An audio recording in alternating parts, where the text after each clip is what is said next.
Good morning. I'm out here doing some scouting today on a new piece of ground that I have not been on before. And I'm gomming all through all this stuff. Not too worried about spooking deer right now. I just want to get sort of the general gist of how this area lays out in here.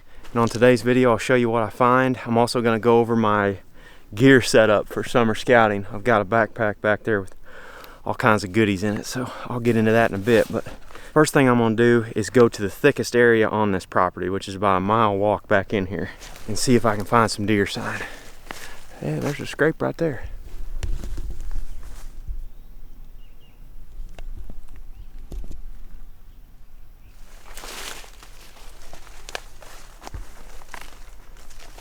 Going along this little transition right here, you can see behind me, from open ground to these woods. And I'm looking in these big white oaks to see if they started to produce some acorns, and you can see the little caps starting to form out on the end of these branches. So it looks like, as long as we keep getting rain this summer, that this big white oak right here is probably going to have some acorns this fall. May or may not matter for anything, but just good stuff to pay attention to while you're out here.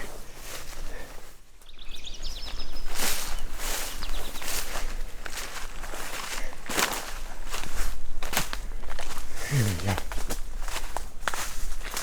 I've been sneaking up this hill behind me. It's hot, humid out. Been sneaking up this hill behind me back here, trying to get up towards this thicker transition. And I'm sitting in the transition right here. There's a big bed right next to this rub. There's an entry trail going up through there.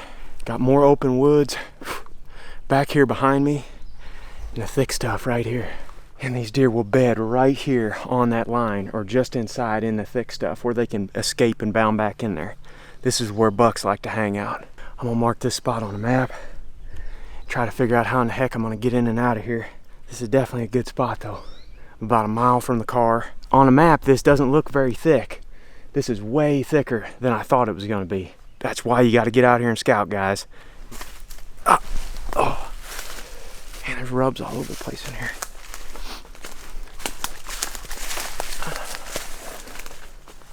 Another rub right there. Another trail going up in it. Man, this stuff looks good in here.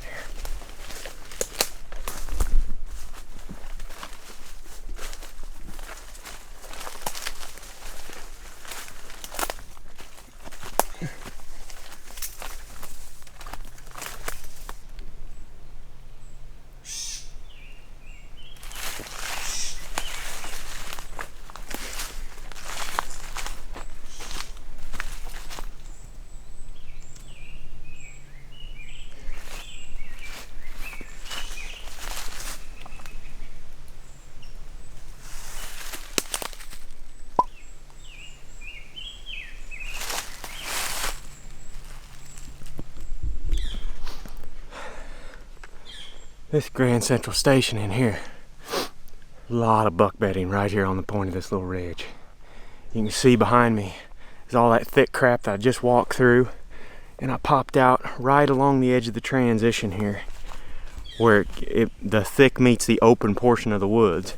This ridge actually drops off over here behind me, and I started finding rubs everywhere right here. And you can see how much more open the understory is in this little spot. It's only about 30-40 yards wide, but there are beds everywhere right here. I'm standing in one of them. I don't know if y'all can see it right there or not.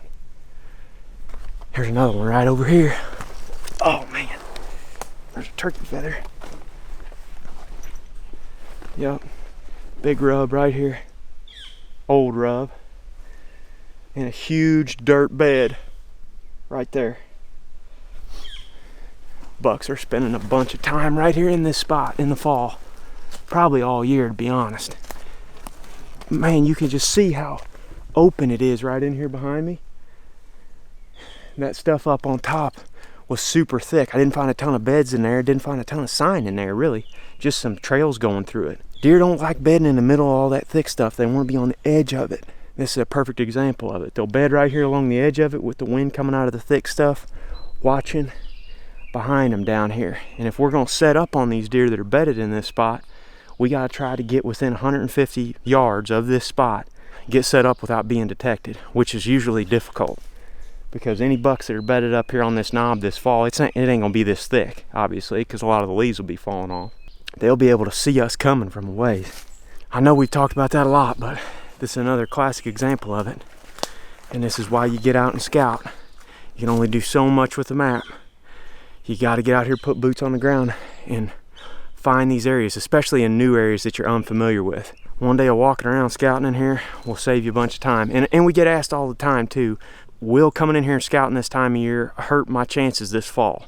In our experience, no. We have scouted areas like this, blown them completely out in early August, just to come back first week of October and have it completely full of bucks. I'm not saying that's the case every single time. Every mature buck is different, but if you're hunting a new area this fall and you're not familiar with it, we vote go in and scout. Get the intel that you need to hunt it effectively this fall. Do whatever you need to do in that one day of scouting to get that intel. That's what I'm doing right now.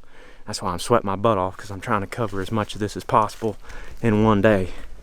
But the plan is to scout all this today, drop a bunch of pins, come up with a strategy for hunting it this fall, and then get the heck out of here. I'll probably put a camera up, but I may not check it until January.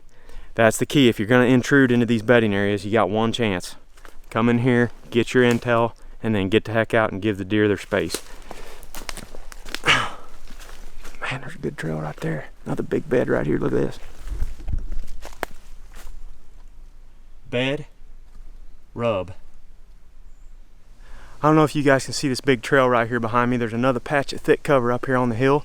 The bedding that I was just in is about a little over 100 yards that direction, but it's over the top of this little knob right here. Several of these main trails are leading right to that bedding. We got ag fields out this direction over on private land, and you can see the woods have opened up real nice right here along the edge of that thick cover. There's a bunch of good trees right in here for a tree stand all around me. There's several straight ones, including this big oak right over my shoulder, and we can hunt this with like a southeast wind blowing right down here, right down this ditch, and that's a just off wind. So if any bucks are bedded out there on that point and they get up, they should hug this thick cover on the top as they're coming up. And if they do that, they're going to come right through here, and hopefully we can kill them before they catch our wind. But that bedding sets up best for a southeast, so I don't want to hunt this on a north wind because I feel like the bucks will be on the other side of that thicket. Looks like a good spot. All right, I'm going to take you through my gear that I'm packing with me today for summer scouting. The first thing that you can't see that is the most important thing when you're scouting during the summer. I think a deer just ran off. Maybe I'm talking too loud. The first thing you need to do is spray all your clothing down with permethrin. We use the Sawyer's brand. You can get it at most major retailers. You can buy it online. We douse all of our clothing with permethrin through turkey season, through the summer, through the early portions of the fall. You got to spray it on and let it dry on the fabric, and then it's good for like 4 or 5 washings. But apply it really thick. Get your clothes good and soaked with it. Let it dry so that the chemicals bond to the fabric, and it will help keep ticks off of you. Ticks are a major issue this time of year, and that's honestly one of the most frequently asked questions we get from y'all is like, how do you guys come out here in the heat? And the answer is we use tons and tons of permethrin. Next thing, pack with me a pair of binos. These are the Vortex Viper HDs. I've had them for a couple years. They're the 10x42s. They're awesome. I wear this little harness all the time. You can get this at vortex.com as well, and it's very handy. Use these for turkey hunting, summer scouting, deer hunting. Every time we go to the woods, binoculars are coming with us. I'll get into my pack here. I just got what is this, an Alps.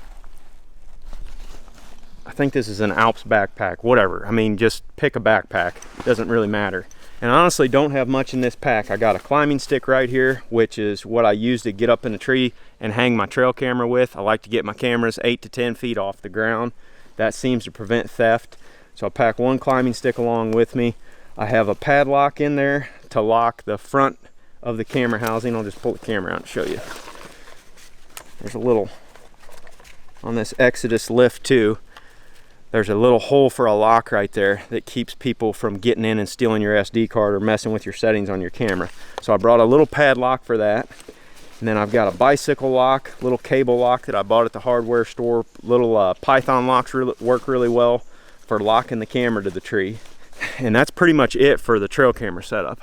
On days like today where I'm walking way back in here, I usually only bring 1 or 2 cameras, and I set them up and leave them all fall. But I want to make sure that they're good and secure to the tree so that they don't get stolen, and that's why I have all that stuff. Other than that, there's nothing else really in there. There's just a bottle of water, and that's pretty much it. Pack very light during this time of year. If I'm going out for an all-day deal, I might throw a couple Cliff Bars or snacks or something in there. The main thing is actually water. When it's this hot, it's in the 80s, 90s with gobs of humidity, and you're hiking around long distances, you're going to get dehydrated really fast. I mean, you can tell I'm just drenched in sweat. So bring plenty of water with you on this trip. I'm about out actually, so I probably should have brought more with me on this little endeavor, but I'm going to keep going. Finish scouting here. I got a little bit further to go before I hit the end of the public land, and then I'm going to turn around and head back to the truck. Well, that's the end. All right, I'm hot. I'm out of water, almost. I found the end of the public land here, and I've basically scouted my way all the way around this whole big bedding area behind me. I've been working up this ditch right here. There's a little trail. I don't know if y'all can see it or not. I came right up that thing and found this big scrape right here. It's obvious the deer aren't really scraping right now, but if you look at this limb, all these little branches and stuff are broken off from years past where they've used it as a licking branch. So I'm assuming this is a scrape. There's a trail coming out of here, trail coming out of here, trail coming out of here, and then that trail that I just walked up. And right there is all that thick bedding that I've been scouting my way around for the last couple hours. So this is a great spot. I just don't know where in the heck I'm gonna get set up around this thing. There's not very many good trees. There's one through there, but my access is from this direction, so I would have to cross all these trails and all this sign in order to get to it, so that ain't gonna work. I would ideally like to hunt a wind blowing from this scrape back towards my access that direction. And I can see one tree down through there about 25 yards away that I might be able to get into. I think I just heard a deer run off again. I need to quit talking so dadgum loud. Regardless, it doesn't matter. I'm not worried about spooking them today. They'll be right back in here in a couple of weeks. I'm gonna go down in there, pick a tree, drop a pin on Onyx, and get the heck out of here. Hopefully you guys enjoyed this video. If you haven't already, please subscribe, like, helps us out a ton. And we'll see you guys on the next one. Get out there and scout.